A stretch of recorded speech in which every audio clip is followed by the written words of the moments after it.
All right. Well, Dace, welcome to the podcast. I'm excited to have you here. You are the first guest with our brand new couch and our new setup in the basement. So you should feel honored there. It's pretty cool. Yeah, feel very special in this moment. It's probably the greatest life achievement. And it has nothing to do with the was it a 30 or 40-day fast you did? 40. 40.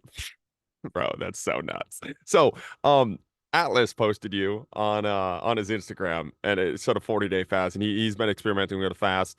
The longest fast I've ever done is 3 days. And I was talking to Atlas back and forth just about fast, like just goofing around about him. And then I saw your 40-day fast, man. That is fucking incredible. So, I messaged you, wanted to reach out. I just kind of want to hear about that whole story and hear about I love on this podcast like talking to weirdos like myself. Like we all have like weird in them. It's just whether you show that weirdness or not. And to do a 40-day fast, you would have to be I would consider you a weirdo like myself. Would you consider yourself a weirdo like that? Oh, absolutely. Yeah, Absolutely. it's not normal. I don't even know if I'd recommend it ever, but it is. Yeah, you have to be a strange person to do it. Okay, so we'll get into the full fast, but let's start off with when did you get into like experimenting with fast? Like I'm assuming that wasn't your very first one.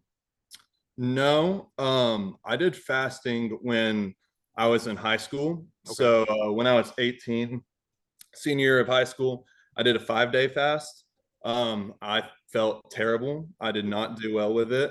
I've mixed in some like 1 to 3 day fasts before I did this 40 day fast, but I didn't really do anything prolonged until I did this 40 day fast. Okay, so the high school one, what was the draw to the first high school one? Like, how'd you get it? Did you get into like a Rogan episode and they were talking about fast, or like what was the thought process the first time you got into a fast? No, it's more of a one. I had done intermittent fasting even before that, like nothing I would consider like, 18, 20 hour fast. Barely consider that fasting, to be honest with you. That can be a very just normal eating habit. Um, and I felt like, what would this feel like as I pushed myself farther? So I did that 5 day fast and had some interesting spiritual experiences. I was in a different place in my life at that time. Um, so I kind of just experimenting with that, feeling the deprivation and then the clarity of mind that came with that. I, wanted to push it farther. So last year I did my 40 day fast for Lent, and definitely was very difficult and life changing on that. So Yeah, I can just about imagine what in that 5-day fast. What were some of like the spiritual experiences that you mentioned, and what were you feeling like before? Like give me like a little before and after with the 5-day fast, and we'll compare it to the 40-day fast when we get there. ooh, I can't remember exact like weight changes. I think I lost about 10, 15 pounds on the 5 day fast. A lot of that's water weight. That's just not all fat, of course, just like any other fast. Spiritual differences is when you put yourself in a place of deprivation, that I feel like things that are more meaningful to you, um, with like immediate gratification, start to drift away. So you search into a deeper place for greater like satisfaction and meaning. So And did you went into the first one with that kind of like thought process? When like what day did it really like start to get clear where you're like, okay, this is doing what I was hoping it would do? day 3, day 4, I really didn't experience the full benefits just because I think I was being a sissy and feeling sad for myself, to be honest with you. I was like, I feel so bad. People at work, I was working at Kroger at the time before I went to PTA school.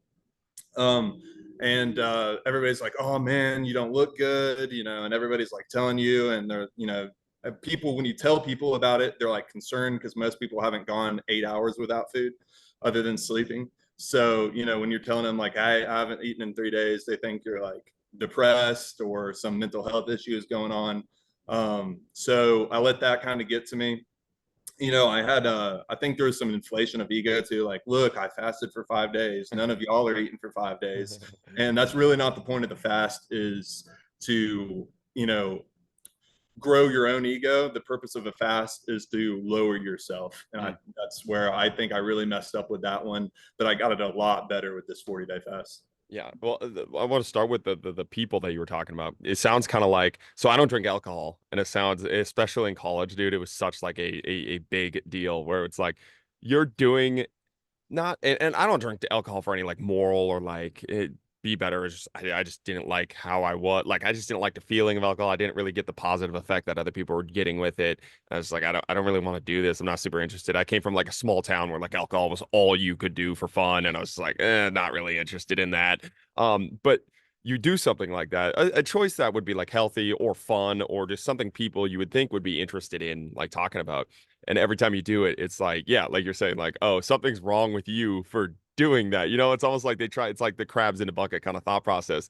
Did you have a lot of the crabs in the bucket, like trying to pull you back in? And why do you think that is? Like, why do you think people like have that natural reaction to something that I like if I heard my buddy was going on a 5 day fast, I would cheer him on. I'm like, dude, that's badass, or not drinking alcohol, or whatever it is for them, like whatever their kind of thing is. I have the natural inclination to like kind of cheer them on and go. Why do you think like the typical like society thing is like pull them back into the bucket? I think part of it is what that you're talking about with the alcohol is like, hey, you normal thing is actually not normal. It's actually unhealthy, right? Um, I think that is part of it, but I also think it is part of it genuine like and fear on their part just because of lack of education. Like me and you know that if you don't eat for 5 days, you're going to be fine for vast majority of people. You take your average person, like, you know, I have people that I've worked with, you know, that, you know, are supposed to be healthy and they don't eat for 3 hours and they don't feel like, oh, my blood sugar is getting low. So they just don't understand that, like, you know, this is something that you can adapt to and it's probably good for you to adapt to it. So I think, you know, it's genuine concern on their part. But I also think there's people that are like, you know, they feel bad about how much they eat, how often they're eating, and they don't really, you know, have that understanding that, you know, just because I'm doing this doesn't make it unsafe. It's actually the healthy thing. So, you know, don't try to pull me down, pull me into the crowd where I don't want to be, where the vast majority of the population is, you know. So I think it's a little bit of both, some goodwill and some bad will. The talk about the benefits of the fast, like the nutritional aspects. Did you know that going into high school, or is this like a post hoc thing that you know now going through like PT school and the health benefits there, or just how you'll be all right? Like, did you know you were going to be all right in high school? Like, I feel like if me in high school, if I went on a 5 day fast, I think I would think something's wrong with, like, I would get hurt or something, like, because that's all the information that was pumped into me. Did you already know that in high school? Or, like, were you diving Yeah. deep into this stuff, or was this a PT thing? Yeah, no, I knew I'd be fine. I mean, my thing was just like, you know, I've studied a lot of history. Mm. A lot of people go throughout history a long time without eating or eating very little, you know. You So got if, cool examples there of like people you know, like famous people or people other people know, where it's like, well, yeah, there's that famous example of the morbidly obese man. I forgot when it was. I think it was in the 40s or 50s that he fasted 365 days and he was totally fine. I don't know if you've seen what? like No, I've Instagram never heard of posts. this. Yeah, yeah. So this dude, he was morbidly obese. He was like 350 pounds, 450 or 400 pounds in that range. And he did not eat anything for 365 days. And he got down to like 170 pounds basically. And he was totally fine. I mean, I think he died of some other natural causes like 10 years later.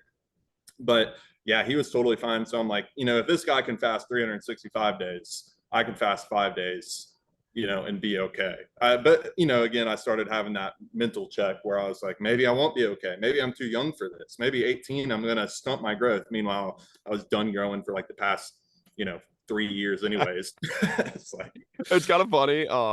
Like that you have a part in your brain. I call it like a little bit of like the inner bitch, where it's just like it starts to freak you out about things like logically you know you shouldn't be freaked out about to get like it's, and especially in our society where it's so easy to get out of any hard situation. Like you at any moment could have grabbed a Twinkie, you know, at any moment you can quit your workout. At any moment you can quit like whatever you want to quit. You can go get a quick dopamine hit. You can go grab your phone. You can go on social media, like whatever it is that you're trying to abstain from. You can break it so easily right now. And then if you don't, and I've realized this, like if you don't turn down that voice in your head by just telling it no and no and no, it automatically rides your life. Like, and I've definitely been in states where it's like I just got off my like cycle, got off my grind, and that voice would just pop up, and I just listen, listen, listen. And it's crazy how quickly that voice comes back and kind of like automatically rules your life.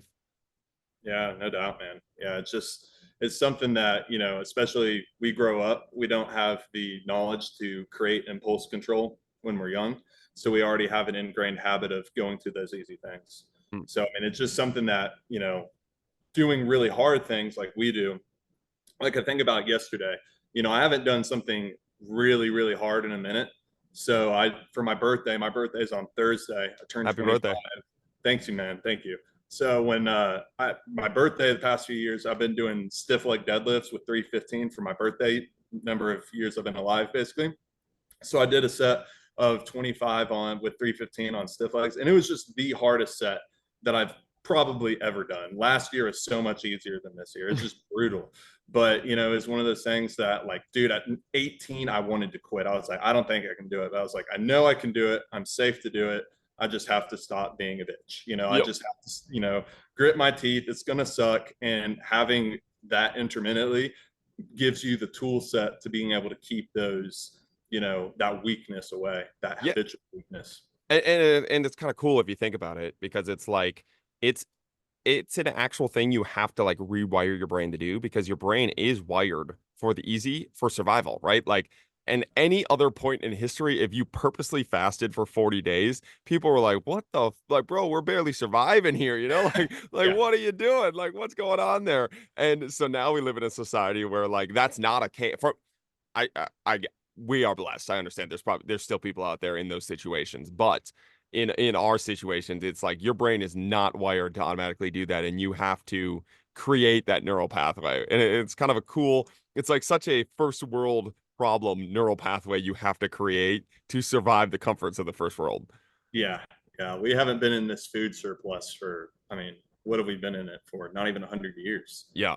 So, I mean, it's like, it's something that we definitely have to practice. And I think that's why our society is struggling so much with obesity, especially working in my field. Like everybody I see, like 80, 90%, they're obese. Mm. And we need to learn that impulse control, man. And I think doing hard stuff, whether it be fasting or training, you at least develop the mindset, or jujitsu, having the ability to just do really hard stuff, man. I mean, you can apply that to any part of your life. If I can fast 40 days, I know in my mind I can do something else just as, I feel like I can do anything in a way, not I'm going to jump off the building and fly away, but, if I set my mind to something, I can achieve it. It might just take a while. It might take some effort. I might fail along the way, but, I know I have the mental fortitude to be able to do what I want to do.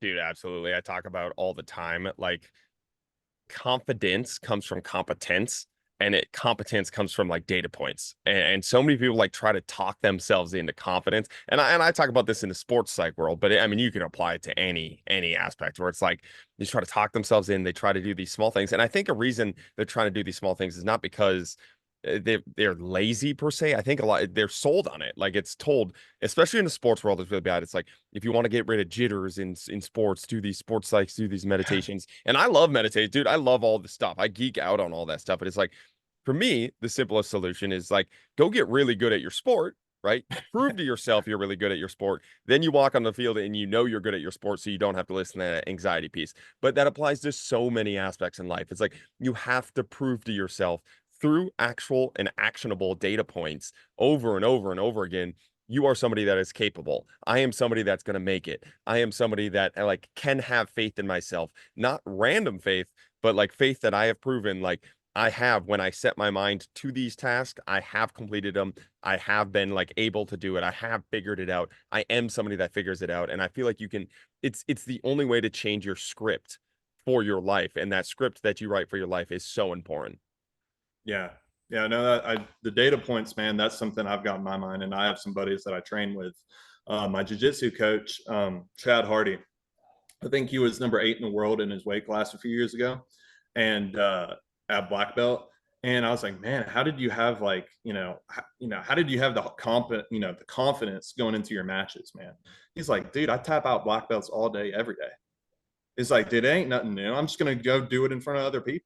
I mean, he still had like the nerves, he still had some jitters because you need that for competition. I think part of that is normal, But for him, I mean, it's just like another day in the office. He rolls all the time. He taps out black belts all the time. So what's it, it'd be different if he was getting his ass kicked every day in training and then he wants to, talk himself up to being the best in the world, it's or like using that secret method, that sort of thing. I'm not hating on all the sports psych stuff, but for him, like it's proofs in the pudding, you know?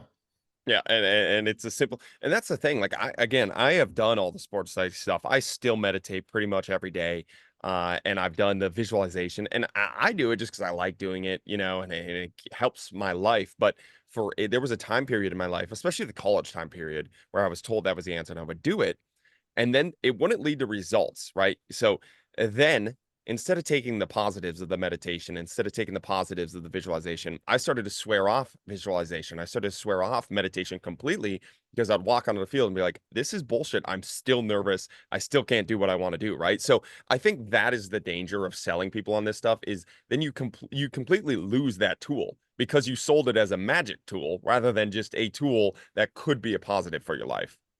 Yeah, 100% agree, man. Fuck yeah. All right. So 40-day fast, man. What was the thought process going in? Did you plan this out like a year in advance? Was this like a day before you're like, I'm doing this? Like, what was the thought process? How did you think about this? Like, where were you at in life? Give me like the background story into it. Yeah, so I think I decided to do it 1 week before. Hell yeah. um, not a lot of planning. I tried to find other people who did it like on Reddit, and the only other people I could find were like morbidly obese people. So I'm like, I'm probably gonna have a different experience. I probably won't be like. There's like one dude on Reddit who said he did it and lost like 70 pounds, and I'm not doing it to lose weight. I can lose weight in much easier ways. Yeah. Um, but so I didn't really know exactly what to expect.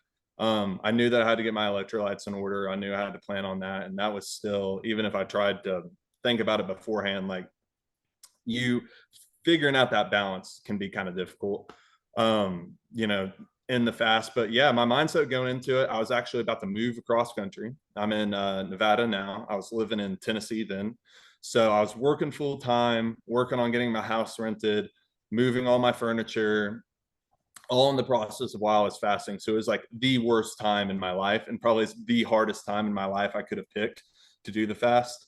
But I just decided to do it. I was like, Lent's coming up, what am I going to give up? And I was like, man, let's do food. Let's Hell do yeah. the Jesus fast. Yeah, dude, that's a 1 week in advance is crazy. That's pretty wild.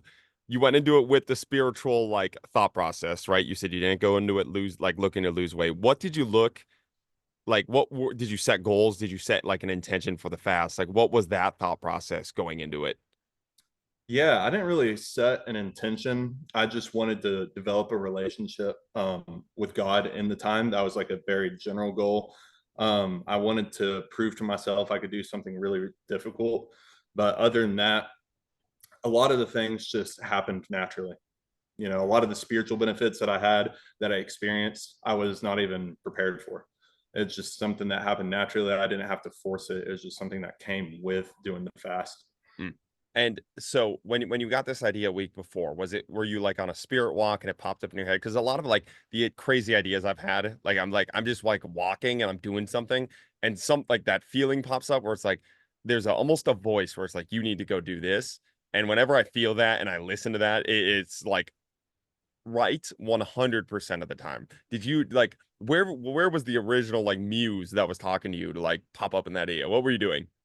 I don't even remember, to be honest with you. I just started thinking about it and told my wife about it, and she's like, "Are you retarded? What's wrong with you?" It's like, yes, I am. So you were And living with somebody that was eating food the whole time. oh yeah, yeah, Oh man, does that yeah. make it harder? No, Really? no, no. Once you get to a certain depth into the fast, you're not hungry. You're not. I mean, you're hungry in a different way. You're hungry in a way like you drive by cows when your mouth waters, kind of hungry. Like I'll kill that animal to live, kind of hunger. You're not like, ooh, that grilled cheese looks great right now. It's like, no, you don't feel that way. You're like, I appreciate any sustenance to not feel like I'm going to die. Um, but no, yeah, I don't really remember the moment, man. I was just thinking about it. Brought up to my parents, brought up to my dad and my mom, and My mom was really not on board. She thought her baby boy was going to end up in the ER. And my dad was like, yeah, do it. He's like, he didn't, I don't know if he actually believed I'd be able to do it. So he was just like, yeah, I tried if you want to, buddy. You know, I don't know how much confidence he had in me, but yeah, he was cool with it the whole way through. He wasn't that worried about me. He was praying for me. He did want me to have the strength to on the side of it is he supported me to not necessarily to do the fast, but to complete the thing that I set out for myself. So I had that support, the support of my wife, my in-laws. I was staying with them at the time because I was getting my house ready to rent out. So I moved in with them about 14, 15 days into the fast, something like that. And they were very supportive too. So it was, yeah, I don't really remember the moment. Hell yeah, hell yeah. Okay, let's go week by week now. What was that first week like? Give me like the first 7 days of the fast.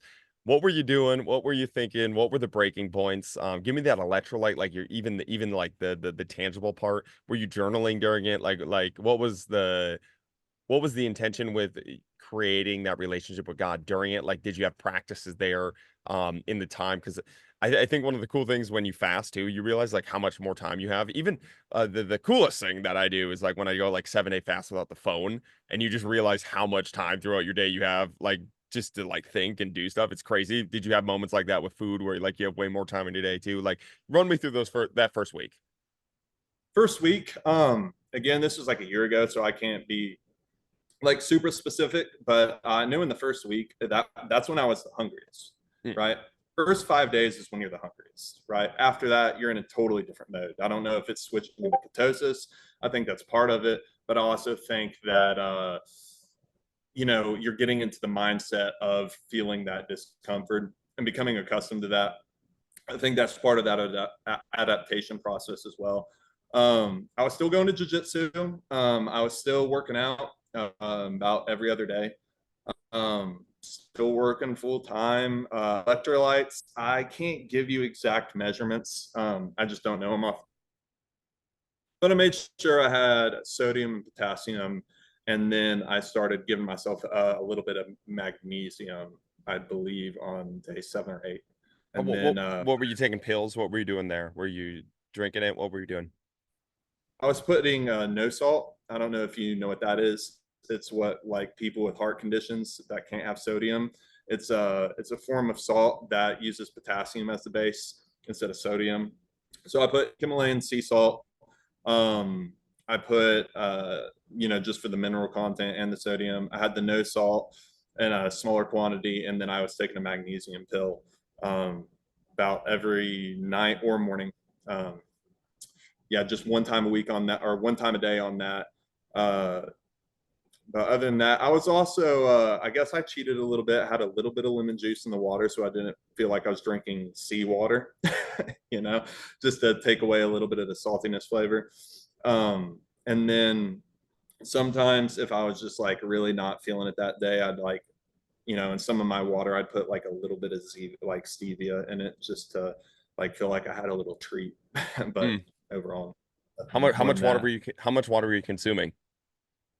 At the beginning, I was consuming more because I still think I was flushing out, getting rid of a lot of the stored energy in my muscles. I don't know the exact physiology on that, but as the fast went on, when you get lighter, right, so you require less water, and I believe I started with about 3/4 of a gallon a day, and then that quickly dwindled to like half or a quarter gallon a day, like in that range.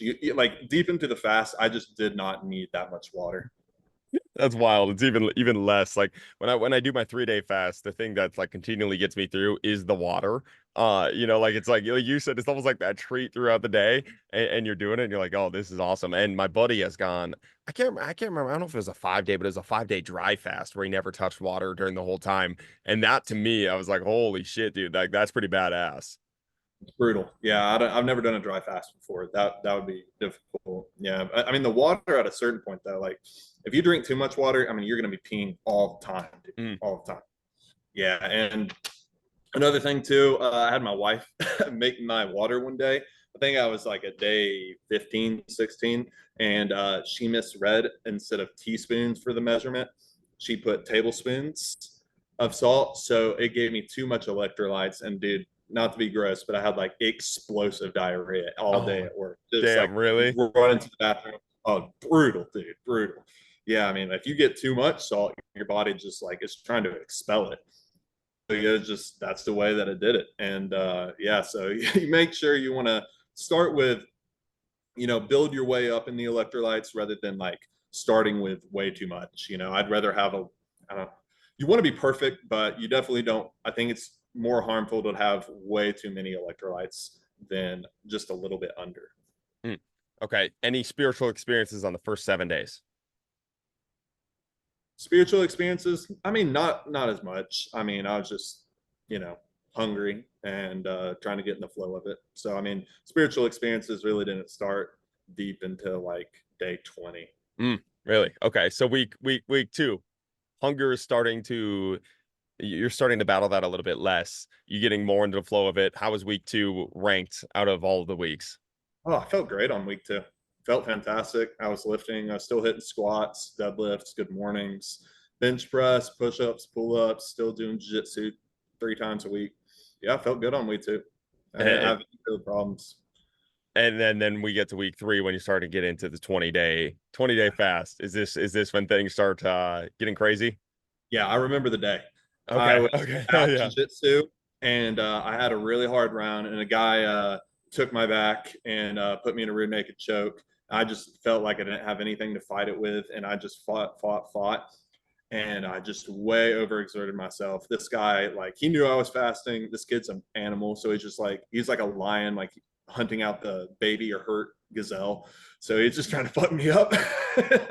And yeah, he took me out. So he choked me. I tapped, and I just kept rolling hard that day, man. And then like when I went home, I felt zapped, and I think that was like day anywhere between day 21 and day 24. I'd have to go back and look. And dude, I mean, that's what really cooked me, I think, for the rest of the fast. I think I was just overexerting myself. I was like, man, I feel good. I feel good. And then that time I was like, man, I don't feel so good today, but I'm gonna still go in and roll. And I don't know if you ever done like any sort of grappling before, like wrestling or Yep. jujitsu. Okay. And you know how strenuous that is, man. Like it The is hardest thing you'll ever do. it's compared to like working out. Like if I had just worked out, I probably wouldn't fine. But jujitsu, man, you're competitive, and dude, it just yeah, that was the time where I just went way over my threshold, and I think I paid for it the rest of the fast.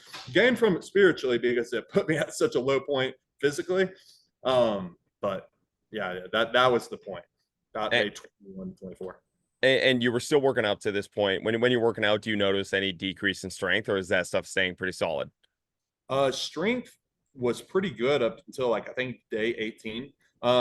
Repetitions, right? Like strength work, like sets of 3 to 6, was totally fine. But like getting into sets of like 10 or 20, dude, it's like you hit this wall, even if you accommodate for the load, and you just don't have the energy for it. You just don't have the fast acting. One, you're on ketosis, so you have less of that energy, and then two, you're just I didn't think I think my blood pressure started to drop around that time, so I would just get super lightheaded if I did any more than like 5 reps on stuff. But And after that hard day of jiu-jitsu, I stopped training altogether. oh, that was the end. Okay, I'll get to that point. Was your pump completely gone? Were you able to get any pump? No, No, no. I was gonna say. no carbs, nothing, barely hydrated. Was that a sad point in the workouts? I feel like even like days where you don't consume the perfect thing and you're doing an upper body day and you're like, shit, dude, where's like my pump? Like I didn't consume 1 hour of carbs. Like what's 18 days in? You're like, God dang it, dude.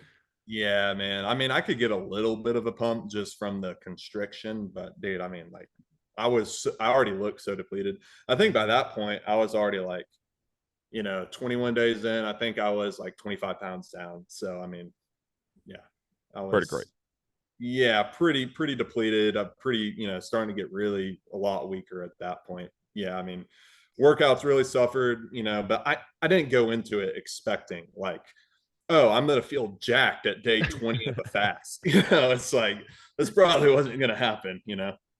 Did you ever have a breaking point in those first 20 days where you're like, I might quit, or you're really hearing that voice? No, No. no, I mean, no, not really. I just thought like, I mean, it's uncomfortable, man, but like, I mean, don't get me wrong, like it sucks, in a way that you're just so fatigued and so depleted. But like there was never like of course I wanted to eat, but I was never at the point like, oh, I gotta eat. Once you're that deep into it, you know, I had experience fighting that initial 5 days from my previous fast, which is when your hunger drive is the highest. But once I moved into like 14 plus days in, I mean, the hunger, there was like we were talking about, like very minimal hunger drive. So I just knew that I was only going to break the fast if I felt like I was going to die. Mm. Or like I was like a real risk of like, okay, I'm gonna like go into cardiac arrest or am I gonna completely shut down? But I was like, that's the only point where I felt that way or felt that I would quit. But I just never, I mean, I felt really bad at the end, but I never got to the point where I'm gonna quit, especially when you're 20 days in and you set a goal for 40. It's like, dude, you don't want to quit then. You're halfway there. Yeah, yeah, And you're it's like almost that's there. yeah, it's like, come on, dude. You're not gonna do 20 days of fast to say you failed. That would suck. Yeah, that would not be the move. You have to start that back over. Next year, you're gonna have to run it back. Um, week three, then we're stopping training. Was it right after that day? You're like, I'm not going back in, and I'm not lifting anymore, or did you try again and it was No, like, oh my God.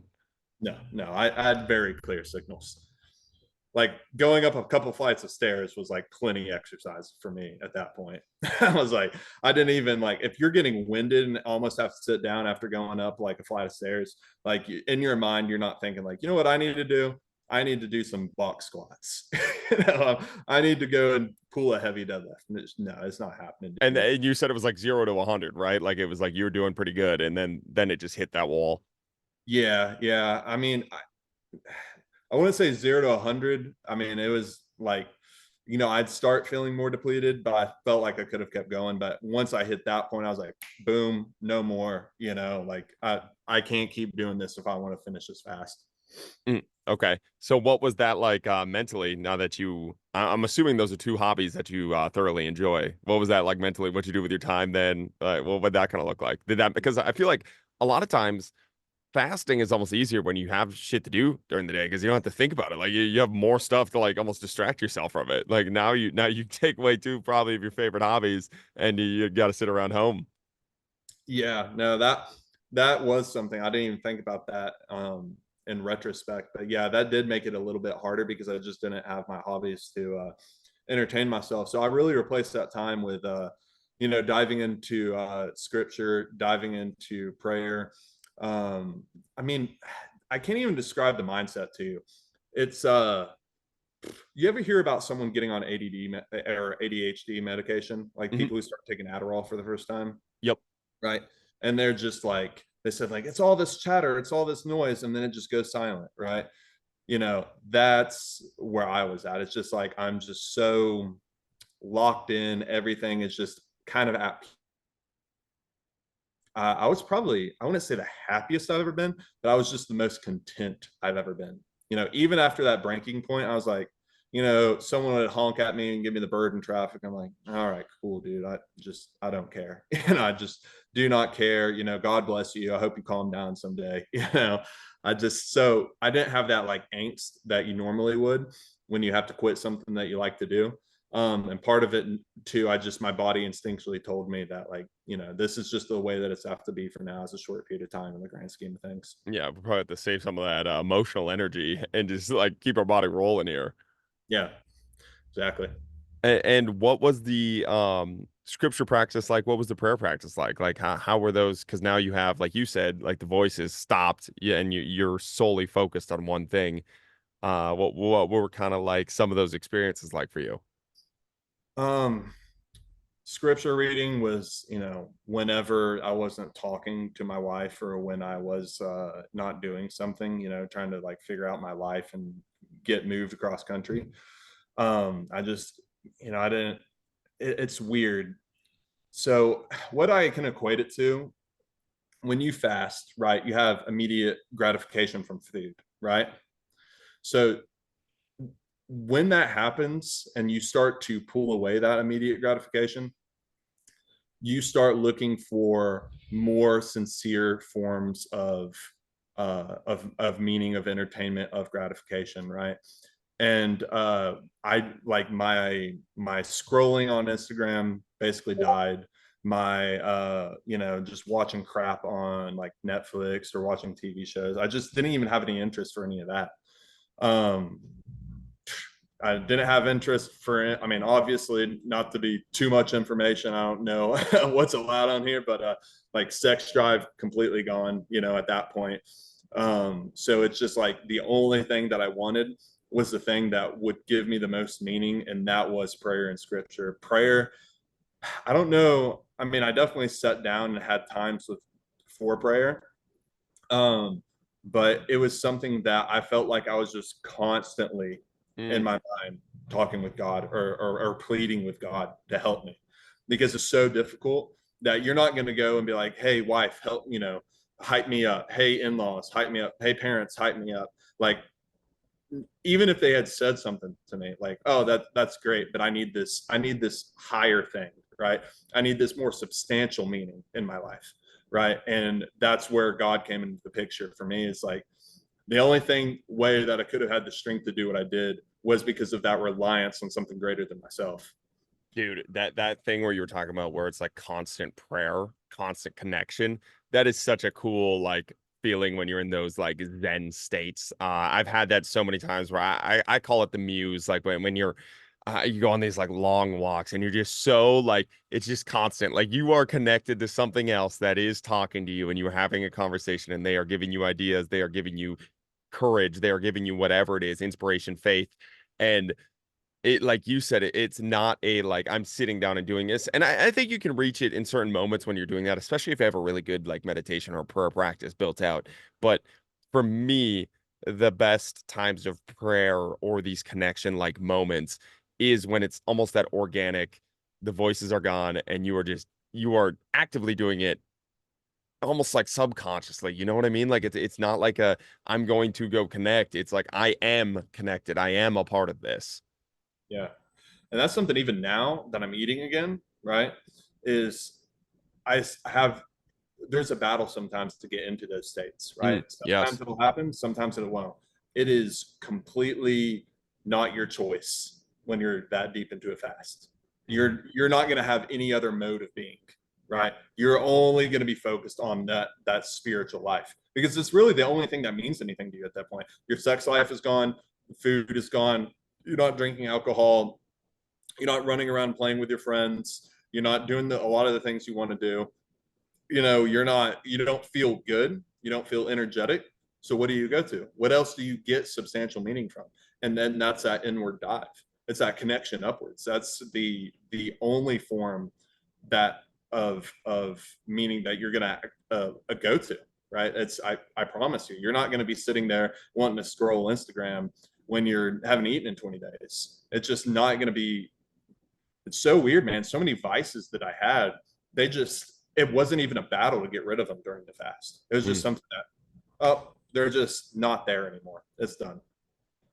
Yeah. that, It's, that that's pretty sick. That's pretty dope. Have you found anything since that has allowed you to access those states quicker, better, more often? um, not necessarily. I think there is. So in my religious tradition, I'm in the process of becoming an Orthodox Christian, right? So I haven't been baptized into church yet, but they have a spiritual practice that some people undertake. It's called Hekiism. It means prayer of the heart, and it begins with basically just a repeated prayer, right? So, Lord Jesus Christ, Son of God, have mercy on me, a sinner. And you just repeat that over and over again. That's something that I found is similar, but you have to be really consistent with it. It is a practice. And you know this with meditation. I've done a lot of meditation before, is that you can't just sit down and meditate once or once every month and you think that you're going to get into the mind state that you want to be in. It's something that you have to make a, I don't even know to call it a skill, but you do have to interact with it on a consistent basis to get the benefits that you're looking for. Yeah, absolutely, dude. It's just like that neural pathway that you're building out to that connection to the muse. Stephen Pressfield, I know I mentioned this book a lot on the podcast, but The War of Art, the art of war, no, the war of arts, Yeah. it's the recent one, but he talks about like building out a practice for your muse, and it's the daily connection to it that matters. It's the frequency piece that matters. And now you obviously took that to the absolute extreme, but just for people that haven't been there and just trying to get people there, like you said, it's not a, you can't do it once. And well, I think that's kind of the weird thing, and I know a lot of creative people struggle with this. It's like a lot of times it will happen randomly, and I'm sure you've had this moments where it's just like you're just connected, like it's just you woke up that day and you're connected, there's something that you did that you're connected that day. And for a lot of creatives, that's where like a lot of their great ideas come from. A lot of their best art comes from those random connections.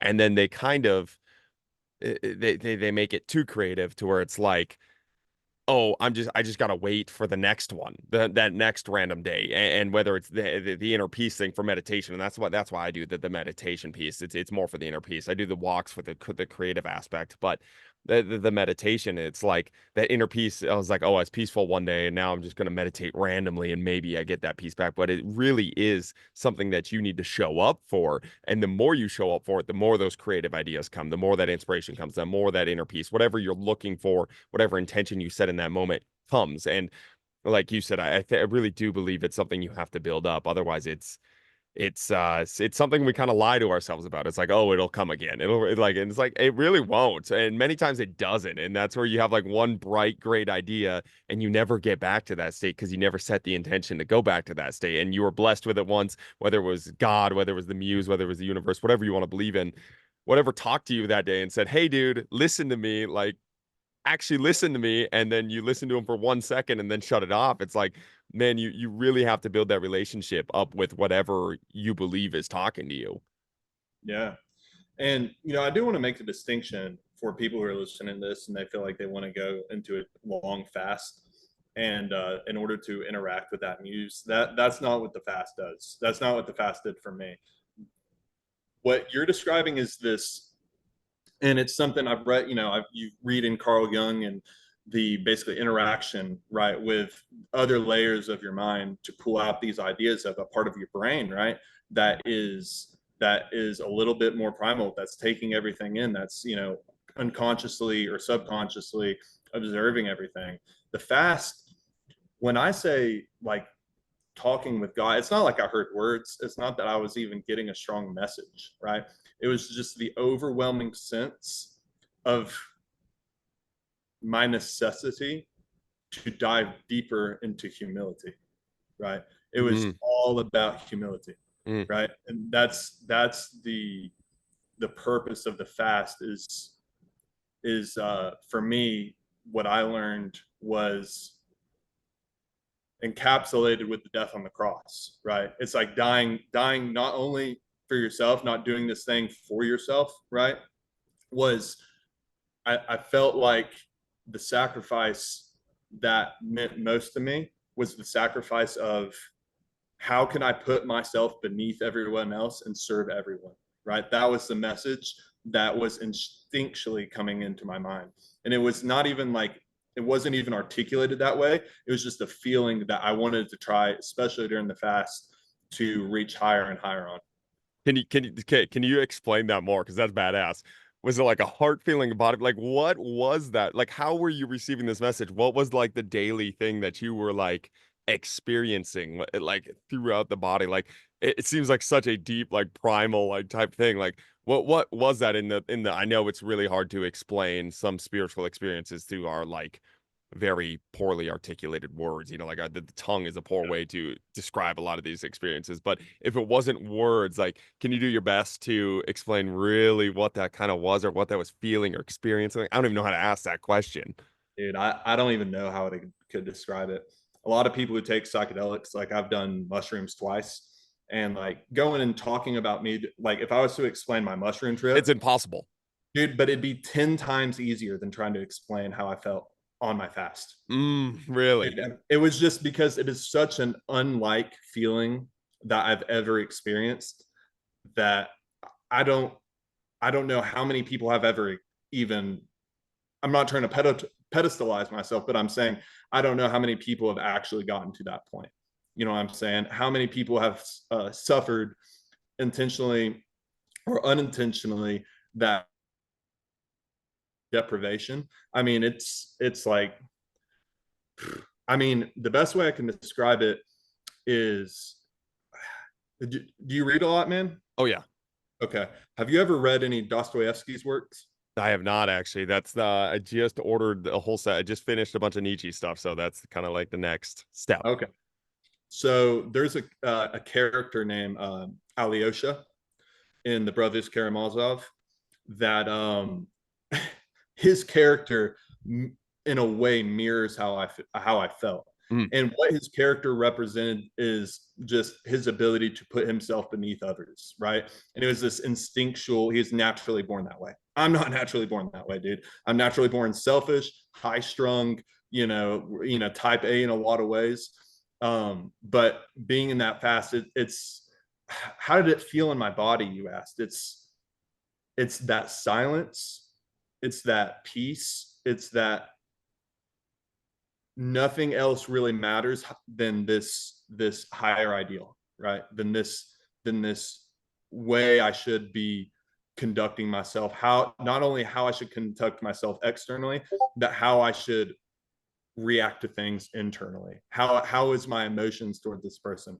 Like, it's one thing if someone cuts you off in traffic and you don't honk your horn, but you're like, fuck you, bro. It's another thing to be like, you know, like, that was probably a bad decision, but best of luck to you. I hope you don't get into an accident. Like, and that became my immediate response. mm. So now the struggle for me is to remind myself of how I felt during my fast and try to take myself to that level without the necessity of starving myself horribly. Yeah. In the best way. So when on one of my mushroom strips, it was a lot about like characters and how we're all playing characters and this like putting on masks to like hide the inner thing. And what you were talking about, it almost sounds like it's not only the outward mask that changed, because I think a lot of times, like even since the mushroom journey, I felt like I realize now the mask that I'm wearing and I can change the mask. It's weird. It's like a weird, like, oh, it's almost like now you have entered into a state of actually making active decisions. But like you said, a lot of times, even if you change the outward mask for a better output, it's like, I don't want to be that person right now. I'm changing the outward mask. The inward mask is still wearing that outward mask. Like where you say you don't honk, but you're still fuck you. Like the Yeah, inward mask is that inward thing is still there. That inward mask for you was starting to change. It's like almost a deeper level of psychedelic experience. right. And I kind of have mixed feelings about psychedelics. From my religious background now, I mean, like, it's just integral that I recommend that people don't do them. I have done them, and I had a fantastic trip. I like I think the most joyous day of my life, probably. I had the most fun, was in the best mood, was when I did my first mushroom trip. When I did way too much mushrooms, probably did like 2 or 3 grams of mushrooms. It was a rainy day. I loved it, man. And I came away from it, and I was like, man, this is just such a, I'm changed now. I'm going to behave differently. I'm going to treat people differently. I'm not going to fall into the same patterns a month, 2 month, 3 month down the road. I kept falling back into the same habits that I wanted to move away from.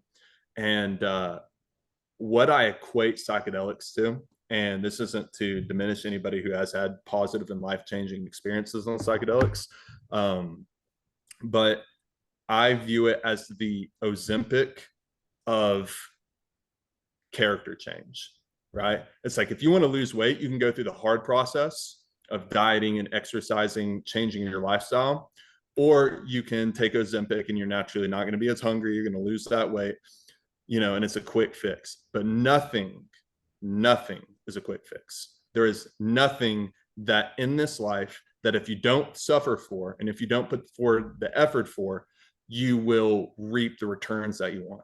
And nothing I've ever found in life is like that. And that's why this fast for me was way more impactful than any psychedelic trip, because I had to suffer for it. For me to take a gram, 3 grams of mushrooms and go and play outside with my wife, like, and my cats, like, that's easy, dude. You do that in a day. You go on a 40-day fast, dude, that's something you're going to be sitting there with yourself, feeling like you're going to die, and you're just going to have to go to a deeper and deeper place. There's no option. You have to suffer for it. That's kind of my position on it. Dude, I agree. It is weird. Like, I'm a very big psychedelic advocate, and it was a very, very positive experience on my life.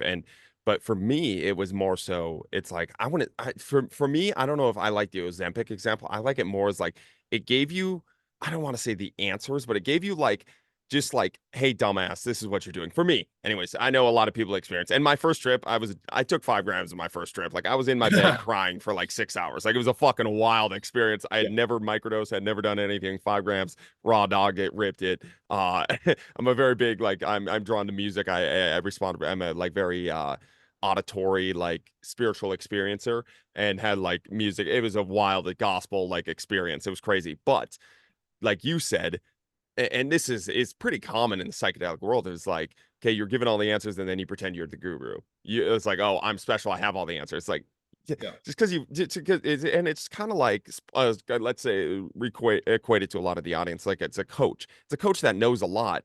Knowing a lot doesn't do you any fucking good if you don't implement it, right? Like, if you don't actually do these things, right, it doesn't, knowing, and for me, part of it was I needed to be shown that, like, in the same way in the coaching world, you do have to have some knowledge to be able to implement said knowledge, right? I needed to be shown I was an asshole. I needed to be shown I was selfish. Like, and as Yeah. stupid as that is, it's like, you're so, like, I was so automated. I was so type A. I was so just go, go, go.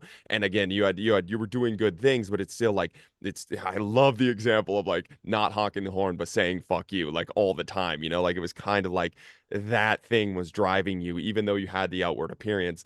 And for me, it was like, showing, like, I needed to be shown, I needed to read the strength conditioning book to realize, like, 3 sets of 10 or 2 sets of 8 or whatever. But then again, you have to go implement it and then see what's actually working in your life. And for me too, it's like, I have to be reminded of it too. And I think that's a big thing. And like, continually, like, have that active process. Otherwise you will hop back into these like old ways of self, old ways. But again, that's a dangerous thing when you have the knowledge, because now I've seen this. I've seen this with my friends. I've seen this with people experiencing psychedelics. It's like, they go back in their old ways with this justified, I am better, but you're the same person, like, but now you have like, but I am clear. Like, yeah, it's like this self-righteous thing. I kind of, it kind of making me think of uh, like an addict that got rid of their addiction. I've seen this before too, especially with some of my friends, where it's like, they get rid of the addiction, but they didn't get rid of the piece that like made them an addict. So they're now, but then they have the process of, I'm clean, I am good, and I'm amazed, and I'm so happy for the people that they're not addicted to substance anymore. But it's like, you're addicted to other things, other vices, and you're the same thing. You never actually like got deeper, and now you won't go deeper. That's the thing. Like, that's what I'm trying to get to with the whole ranting a little bit here. That's the thing. Now you won't go deeper because you think you're already fixed. And if you think you're already fixed, you think you already have the answers, and it was given to you by this magic like mushroom. That's dangerous. That's a really dangerous spot to be in, because now you're not looking for the answer, and you should be. You need to still continually like progress in that sense. I A good rule of thumb for people to test someone else's spiritual experience is, if they don't come out of it with more humility, then it was not a positive spiritual experience. Mm. That's kind of my rule of thumb. It's like, if you come out and you think you're a guru, you think that you're better than, dude, I was like this when I was in high school. I smoked pot every day for like, dude, like 4 years, bro. And it's just horrible, man. I was just smoking pot all the time. And I was like, these people who are not high all the time, they don't know this different mindset that I have. And it's like, dude, looking back on it, I was like, I was a moron. Like, dude, I was a complete idiot. And now I realize I'm still a complete idiot. It eludes me. So, sometimes it's just my realization of it. And that's like where I came away from the fast, is like, in a way, like, I'm glad that I did it and I got benefits from it, but it really made me know and feel how low I am. Right. Right. Not in a way that like, oh, I'm a piece of trash, I don't deserve anything, I don't, not in a negative way, but like me being on this high horse, and it's hard doing my job. Some old lady comes in, 40 pounds overweight, and she's like, why is my back hurt? Why are you making me exercise? And like, dude, you know, I don't know if it's my natural inclination is bad, but like in my mind, I'm like, you idiot. Like, just you haven't moved your body in 30 years and you're super fat. Like, what's wrong with you? But like, that's my natural inclination. But realizing like me and her really aren't so different. It's just Mm. expressed differently. I have different patterns of behavior, but I'm not some bring it into Nietzschean words. I'm not some Ubermensch compared to her, right? I'm dealing with different stuff. I was started at a different place. It's like I I am. I'm sure there's things in her life that I would envy about her character, Mm.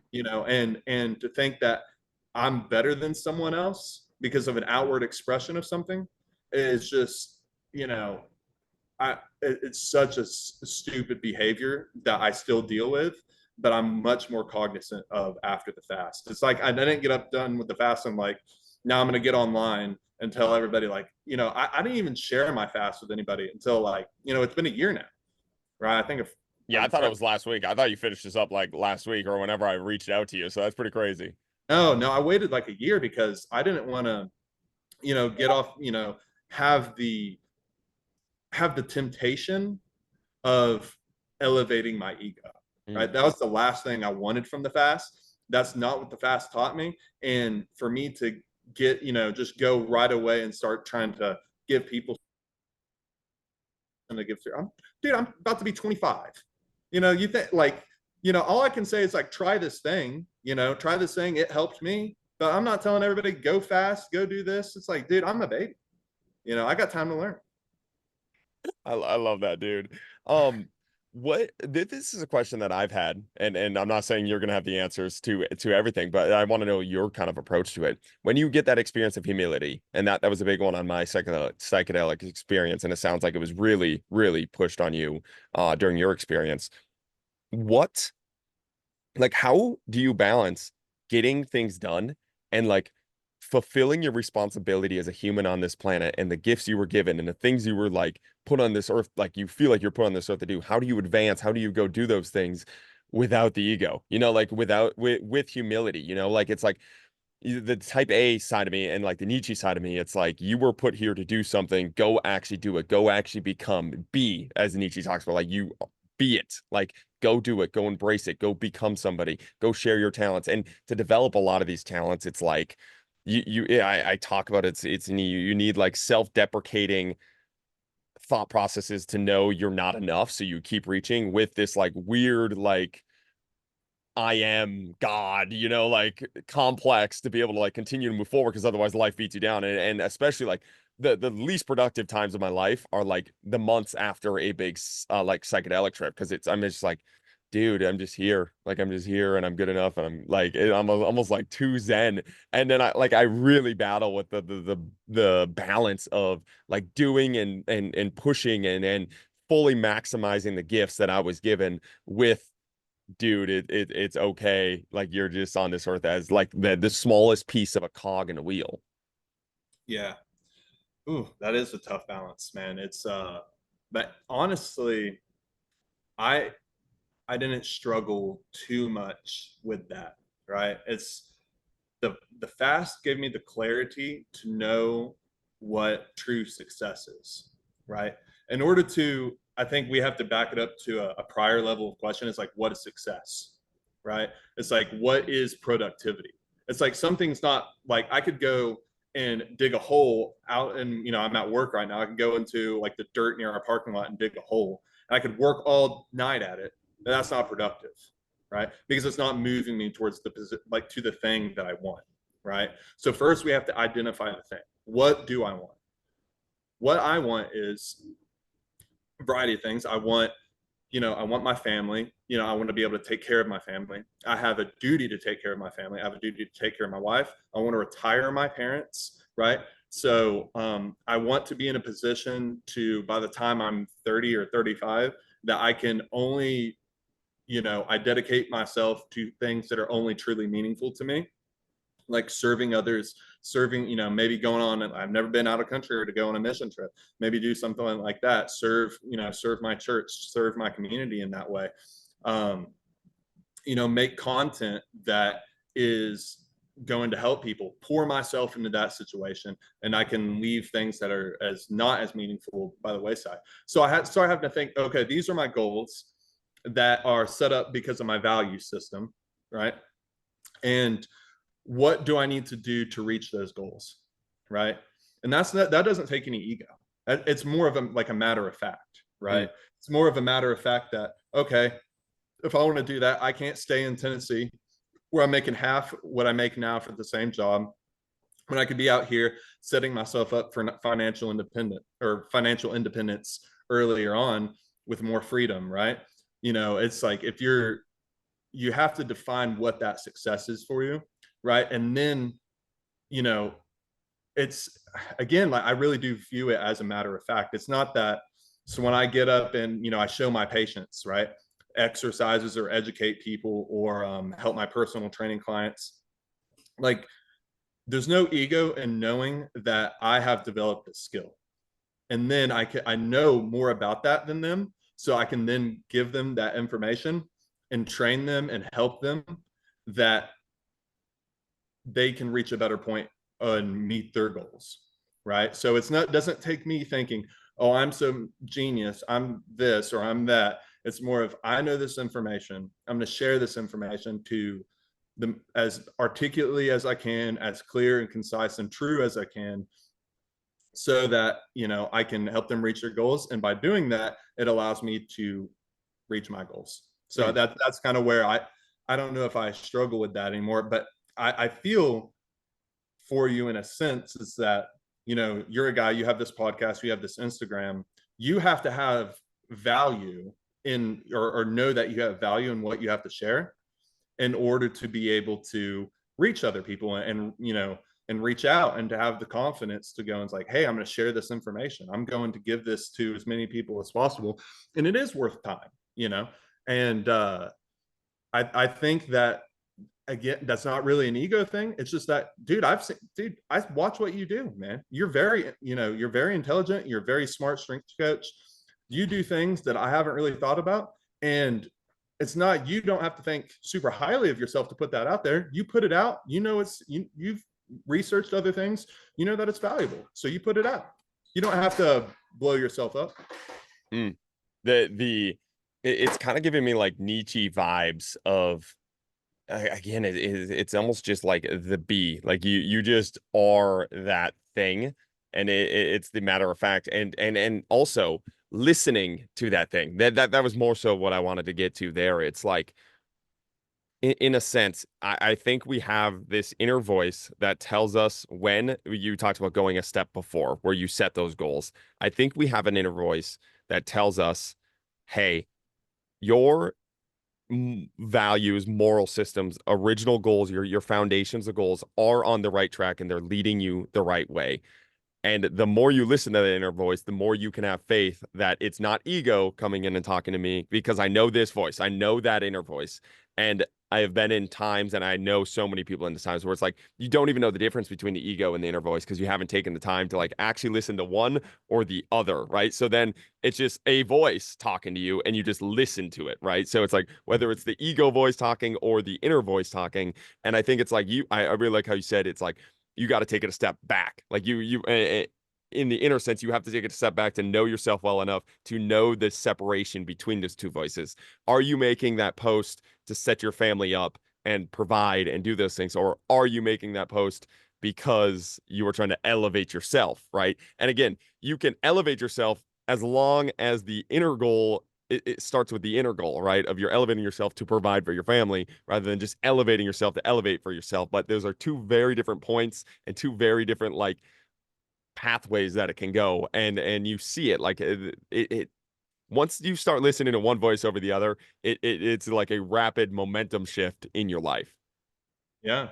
And I think really what that question you're talking about comes down to is a question of philosophy, and a question of, well, so in the Orthodox tradition, we have the idea of prelest, right? So prelest is not knowing your capacity for this, for spiritual deception, right? So how do we measure that as an individual? It's, well, as an Orthodox, and I can't speak to anybody else, right? And you could probably do the same thing in other religions, but what is the ethos of a genuine spiritual experience? What is the ethos of, you know, looking at the life of a saint, looking at the life of Christ? What was the ethos behind that, right? Because I have a moral grounding, and that I know that I'm a believer in objective morality, right? So if I have that ability to ground my value system, then I can interpret those voices in my head as if they're leading me one way or another way. If one voice is saying, dude, fuck it, you're the best, you know everything. Like, I've had these voices, I still have these voices. Like, I see other people around me. I was like, these people have no idea how much I know. They're ignorant compared to me. Like, I am the one who will save physical therapy or strength and conditioning. And it's like, and then I know the reason I know that that is a false thing is because my value system allows me to judge that appropriately. And that it by judging that appropriately, now I start to delineate to like, what voice do I listen to? Dude, isn't it wild how I don't know, once again, it was such a key moment in my life to pick apart those voices, like it because before, dude, it was so it had, and I don't even realize I didn't like I can't explain it because I didn't realize it was happening, but it was just like happening, like it was like you would get that voice and you would just believe it because it's your voice. You think it's your voice, right? Like it's not a different character, it's not something else. And once you can start to like you're talking about it in the way, I'm like, dude, I've experienced this. You hear these things, it's like, dude, what are like, where is that coming from? What part of you is that voice coming from? Like, and it's it's been such a gratifying, I would probably say for me, gratifying experience to be able to recognize that voice and be like, dude, shut up, like, Yeah. stop, like, go away. And the more I've gotten better at telling it to shut up and go away, the less often it comes, but also the more I'm picking up on it. And I'm not even for me right now, especially at my stage of my life. I'm 28. My main goal is like, to pick up on those voices as quickly and as often as possible to get out of the automated state. Like get out of just acting on the first impulse that you have and just assuming you're right, right? And I think that happens with a lot of confident people and people that have done something. It's like you run this story. It's like I'm a successful person, so every thought I have is great, and I have some data points. And usually it's like you are good at 1% of your life and you're just really good at that 1% and people reward you for being really good at the 1%. The rest of your life is a shit show, but you have that 1% that people are telling you are a god at, and then you run the rest of your life through that cycle. But right now it's like really, it's just such a crazy and gratifying experience of being able to pick up those voices and getting better at picking up all of those, like whether it's the inner bitch or the ego or all the different characters that are talking and picking up on them, like, no, that's not you, dude, that's not actually you, that's something else. And what that something else is, I don't know, but it's I don't know, it's really rewarding for me. Dude, I get you, man. And it's also extremely difficult, and you're probably better at it than me because you're older and have practiced it longer. But it's just one of the most difficult things. It's, and managing that pride, like I can tell you're an intelligent guy. I think I'm probably an intelligent person compared to the average person, but I think that is like the biggest curse, right? It's because that intelligence is going to allow you to help so many people that can so quickly. Like another Brothers Karamazov reference is like Ivan, man, dude, he's the smartest person in the book and he hates his life. Mhm. Like he just, he tortures himself, he rolls over things in his mind, his ego is way inflated, but on the other end, what is that? Have you ever watched Avatar: The Last Airbender? Yeah, yeah. It's like, you know, uh, pride is not the opposite of shame, but it's source, Mm. right? So, it's like one of those things that, you know, by reaching out, being all that prideful, it's like the other end of that, man, is just so destructive. And if you want to, it's so easy when you get in that mindset of like being prideful and thinking that you're more than you are. It's just like you're switching between, oh, I'm the best, and to the other side of like, oh man, like you're destroying all this other parts of your life because of this shame, because you think so highly of yourself, but truly deep down, the real you, right, knows that you're not the shit, right? Mm. You're just a Yeah. little fish in a vast ocean. You know what I'm saying? Oh, dude, that's good. All right, we just ranted on philosophical stuff for like 45 minutes. I want to get to the end Sorry, of man. your fast before we get to before the podcast is over. What Sorry was about that that. last week like? How did you break your fast? We're gonna bring it back to the real world. That was good ass rant. We were on one there. That was good. What Sorry was about that. I the tend to do that. yeah? What was that end of that fast like? How did you break it? Did you have any thoughts of like I'm gonna push this further, or was it like it was a set date that I'm done on this? And then what did that process look like, and what did the recovery from the fast look like? Yeah. So breaking of the fast, right? Um, I was really depleted. I was really in that mind, just physically, right? Before I get to how I broke the fastest physically, man, I was just total exhaustion, dude. Sitting most of the time, my Were you still calves hurt. working? Yeah, work Really? full time, dude. So, and that feeling in your calf after you have like a major cramp. Yep. Dude, my calves felt like that all day, all the time. My sleep, dude, at the end, I was getting 3 to 4 hours of sleep a night.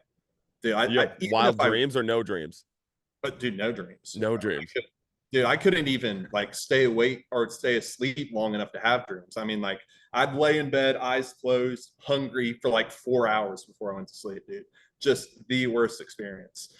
How And long was that for? That was for the whole week, or how long was that for? I was for like 2 weeks, bro. Damn, dude. Horrible. It was just torture. I got on a kick of watching like Gordon Ramsay videos and stuff too, and I You was like, watching food videos on your dude, fast? it's insanity, bro.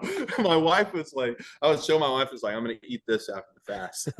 She's like, you've shown me like 8 food videos today. You need to like calm down, man. It's like one of the only like I would watch a video a day of him cooking some special dessert or something. So, anyways, I break the fast.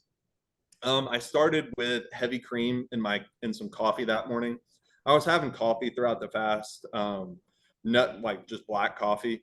And then I had heavy cream, and dude, as soon as the heavy cream hit my system that morning where I was going to break the fast, like, dude, I felt so much better immediately. Instantly.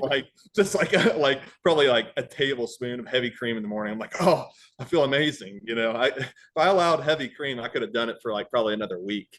I had the set date where I was going to stop. I wasn't like I was doing the 40 days. Um, I had that definitely set in mind. Did you Um, break it in the morning, like right when you woke up, or when did you break the fast itself? I guess technically I broke it. I broke it in the evening because that's technically when I started the Yep. fast in the evening. And I was like, I don't want to say I did 39.7 days. I want to Yeah. do 40 days. So I broke the fast when my fast started, like around the same time. I did technically break it by having heavy cream in my coffee that morning, but I didn't want to go from having 0 calories to like having an official break. I tried to have broth, man, dude. Broth. I don't like soups, anyways. Like I'll eat them, but like the straight beef broth, man. What people recommend, like Atlas, showed that it's like, oh, break it with beef broth. Have that protein, have that a little bit of that fat to kind of acclimate your digestive system. Great advice. Did not follow it. Couldn't stand the taste. Made me feel sick. So had that heavy cream in the morning, and then that evening I do not do this if you're thinking about doing a long fast. Is I had a filet mignon, I had cucumber tomato salad, and I had some sort of weird little yellow berry. I'm trying to like, are they goji berries? I Yep. think I Yep. had some of those. Yeah, I had some of those. And then later that day, I went to Sprouts, which is like a Whole Foods, and like got some snacks and ate on those a little bit. And so And you ate a dude, bunch of food right away. Isn't that bunch like of not food, recommended? horrible, dude. The main thing I made sure to not do is have a bunch of carbohydrates. Okay. It's Okay. because, as far as I understand, if you have a bunch of carbohydrates, the digestion of carbohydrates strips your body of electrolytes, right? You use a lot of electrolytes to do that. So I've heard there was someone that did a 40-day fast and then broke it by eating like 10 bananas or something stupid, and they died of like a heart attack. And Oh, part of that was Jesus. all the potassium, and part of that was all the carbohydrates. So I ate very minimal carbohydrates, slowly worked that up, but I was eating pretty normally within like 4 or 5 days, dude. I'm not gonna lie. I didn't have any stomach problems. Didn't have. I mean, all my stomach problems came from like sugar-free gum and stuff. Like when I was in the fast, like I because you get that ketosis breath, man. So I throw in some sugar-free gum, and the sugar alcohols in it, man, destroys your stomach on a fast, dude. Mm. Never do that. That was like the main stomach problem I have. That like breaking the fast felt fine, man. So didn't really have any problems, dude. I got weak as a kitten. I went from 233 pounds, 233.3 to be exact, and got down to 179.8, which I'm 6'3".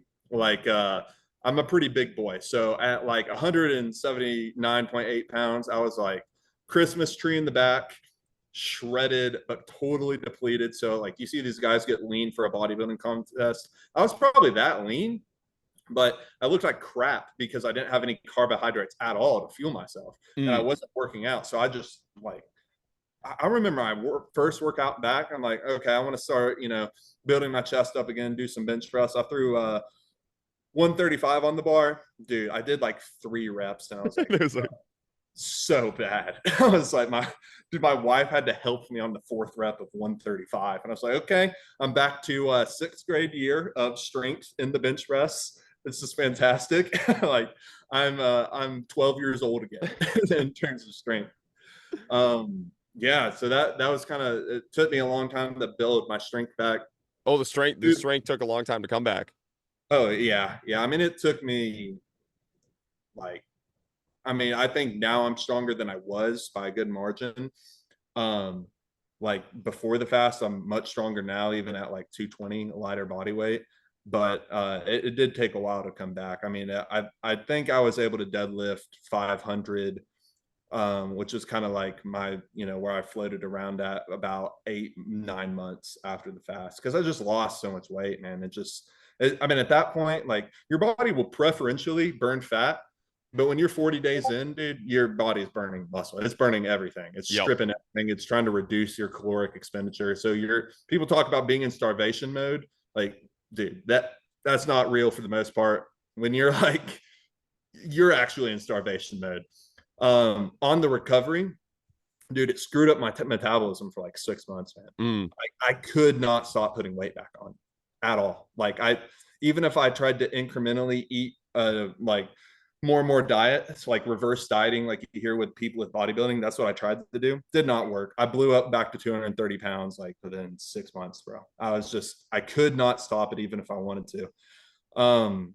Another weird thing is, so when I moved to New Mexico, we were living in this apartment. I kept finding like orange hairs everywhere, dude, just everywhere. And then I started like combing through my hair, bro. And I was handfuls of hair. This is like 3, 4 months after the fast, just handfuls of It was hair was falling out after, not during.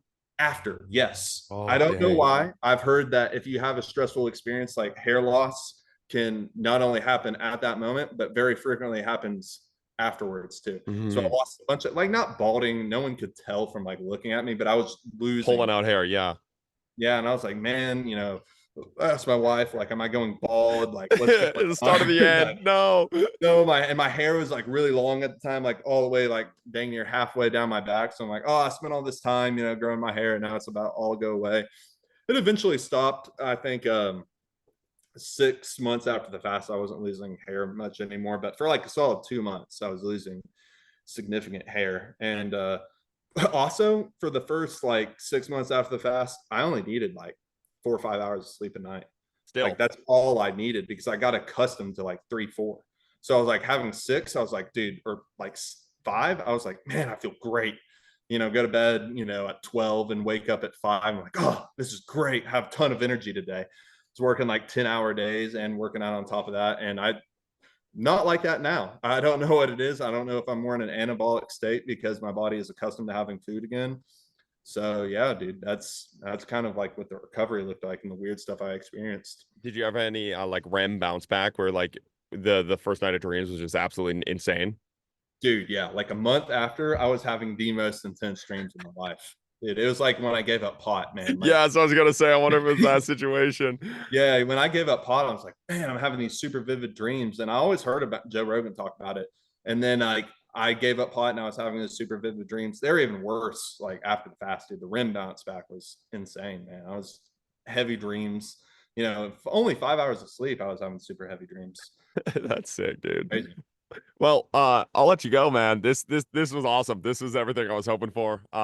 You have officially joined the Yoakum Strength Weirdo group and a proud member of it now. So that's pretty dope. Appreciate it, man. It was a pleasure to talk to you. Sorry we got in the weeds about philosophy and religion, all that stuff. I want to know I really appreciate what you do. I'm going to keep stalking your page, and I will steal stuff from you, and I will reference you the first 2 times I use it, and then the third time it's mine. That And I'm dude, that's how it has to go. Like it's first one or two, it's like, yep, I got it from this, and then it's like, yeah, I came up with this, I think. And you forget you like forget where you even got it from in the first place. Um, any final messages for the listeners, anything? And if they want to reach out to you, that type of stuff. Yeah, if you want to reach out to me, best way is Instagram, Dace Clum, 1999. Just my name with my birth year after it. Other than that, man, just really appreciate this.